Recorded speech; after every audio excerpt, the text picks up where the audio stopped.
35 లోపల ఉన్నారు. అందరు ఉన్నారా? కొంతమంది దాటి ఉంటారు. మేము చేసాం అది. సర్టిఫికెట్లు కూడా మేము కూడా చేసాం. అంబీకరే ఏజ్ చాలా రోజులు స్టక్ అయిపోయేది, అసలు పెరిగేది కాదు.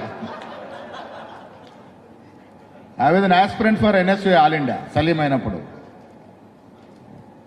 చాలా ఇంట్రెస్టింగ్. నన్ను పిలిచినారు Ramesh Chennithala, Manish Tiwari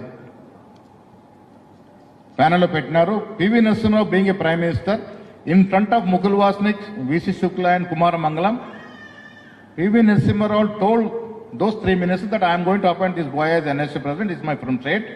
He speaks good English, good Hindi. I am going to appoint him. That was the votes. Third day, Bombay blast జరిగింది. 93 Bombay blast took. It's been delayed. ఏమైపోయింది అప్పుడు? సుధాకర్ రెడ్డికి నాకు చాలా వైరం ఉండేది. Of course Sudhakar Reddy brought me into politics. Now he's in BJP. P. Sudhakar Reddy garu, he was the NSU president, then later he made me the NSU. He supported me all. తర్వాత ఒక gap వచ్చింది.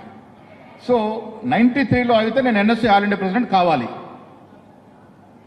93 డిలే అయిపోయిన తర్వాత 24th May I crossed my 27 years. 25th May, that was Tuesday, Sudhakar Reddy landed in Delhi with all my certificates. He circulated all my certificates to all officers. Then Amit Patel called me, sir, अरे भाई तू तो as cross हो गया, क्या करे फिर? So this happens in politics.